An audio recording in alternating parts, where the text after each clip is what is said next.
Welcome to யோசனை ஆலோசனை YouTube channel. நம்ம இன்னைக்கு இந்த வீடியோவில் என்ன பார்க்க போகிறோம் அப்படின்னா, நான் கண்டக்டர் டெஸ்ட்டை அன்பாக்ஸ் பண்ணி எப்படி செக் பண்ணுறது அப்படிங்கிற பார்க்க போகிறோம். இதில் கேட்லாக்ல என்ன போட்டிருக்காங்க அப்படின்னா, இந்த பேட்டரி வந்து 2 பேட்டரி யூஸ் பண்ணணும் அப்படின்ட்டு போட்டிருக்காங்க. இது செக் பண்ணும்போது பீப் சவுண்டும் லைட்டும் எரியும்.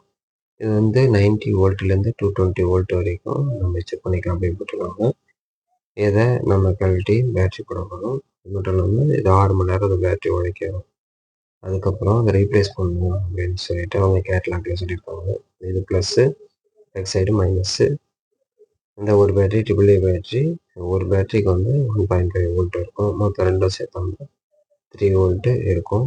இதை நம்ம போட்ட பிறகு இதை லாக் பண்ணுறோம். லாக் பண்ணிவிட்டு அதில் லைட்டு வேறு கொடுத்துருக்காங்க. நம்ம வந்து சாக்கெட்லாம் செக் பண்ணியிருக்காங்க. இதை செக் பண்ணுறோம். செக் பண்ணும்போது இந்த பாருங்க லைட் எரியுது, பீப் சவுண்டும் வரும்.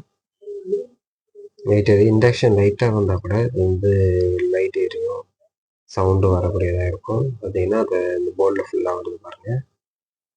நம்ம அதை செக் பண்ணி பார்ப்போம். இது உள்ளே வந்து செக் பண்ணும்போது பாருங்கள், அதில் வந்துட்டு லைட்டாக அப்படி இண்டக்ஷன் வரும்பொழுது எரியுது. ஆன் பண்ணி பார்க்கணும். செக் பண்ணும்போது நமக்கு லைட் எரியுது பாருங்கள். ஓகே, தொடர்ந்து லைட் எரியும். செக் பண்ணுவோம். கொஞ்சம் வந்தால் கூட நமக்கு லைட் எரியும். எம்சிபியில் செக் பண்ணி பார்ப்போம். இது நியூட்ரல் கனெக்ஷனு போயிட்டு ரிட்டர்ன் ஆகுது ஃபேஸ் போயிட்டு அதில் சப்ளை வரும்போது நமக்கு அது நமக்கு இண்டிகேஷன் ஆகும். அதில் நியூட்ரலில் கனெக்ட் பண்ண பிறகு நமக்கு இது இண்டிகேஷன் வரதுக்கான வாய்ப்பு கிடையாது. அதை இப்போ எரியில பாருங்கள். இப்போ எடுத்த பிறகு அது எரியும். ஏன் அப்படின்னா அங்கே நமக்கு இண்டிகேட்டரு இல்லை லைட்டு ஏதாச்சும் கனெக்ஷன் இருக்கும். அதில் ஃபேஸ் போயிட்டு அதுலேயே நமக்கு ரிட்டர்னில் வரும். நமக்கு நியூட்ரல் கிடைக்காது. அதனால் அது லைட்டு கண்டிப்பாக எரியும்.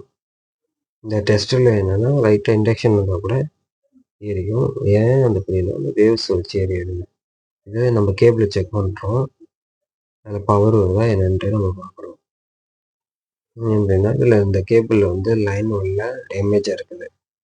இது வந்து இந்த டெஸ்ட் வந்து மேக்ஸிமம் கேபிள் செக்கிங்க்கு ரொம்ப யூஸ்ஃபுல்லானதாக இருக்கும். இந்த கேபிளை செக் பண்ணி பார்க்குறோம். அது வரைக்கும் லைட்டு வருது, கண்டு வருது. அதுக்கப்புறம் வந்து எரிய மாட்டேங்குது. அதனால் இந்த இடத்த மார்க் பண்ணிவிட்டு அதோட நம்ம கட் பண்ணி எடுத்துருவோம். கட் பண்ணிவிட்டு எப்படி இருக்குது அப்படின்ட்டு நம்ம செக் பண்ணி பார்ப்போம். செக் பண்ணும்பொழுது நமக்கு தெரியும் இல்லை உண்மையாக டேமேஜ் இருக்கா, இல்லை டெஸ்ட்டு வந்து சரியாக காட்டலையா அப்படிங்கிறத நம்ம பார்ப்போம். மார்க் பண்ண இடத்துக்கு பாருங்கள். அந்த மார்க் பண்ண இடத்துக்கு எரியல பாருங்கள். இப்போ அகைன் நம்ம செக் பண்ணுறோம். இந்த வீடியோ பிடிச்சிருந்தா லைக் பண்ணுங்கள், மற்றவங்களுக்கும் ஷேர் பண்ணுங்கள்.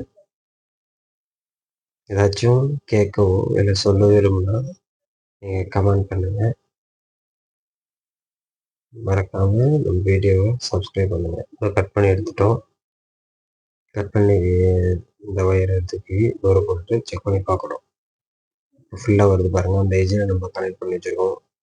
பவர் ஆன் பண்ணியாச்சு. இப்போ வந்து நமக்கு பவர் வந்துட்டுருக்கு. டெஸ்டரில் காமிக்குது. நம்ம எப்போதும் கேபிளை செக் பண்ணும்போது இண்டிவிஜுவலாக போட்டு செக் பண்ணுறது தான் நல்லது. டபுள் ஒயர் போடும்போது எதில் வந்து நமக்கு டேமேஜ் இருக்குது அப்படின்னு தெரியாது. அதனால் ஒவ்வொரு கேபிளை வச்சு செக் பண்ணுங்கள். தேங்க்யூ.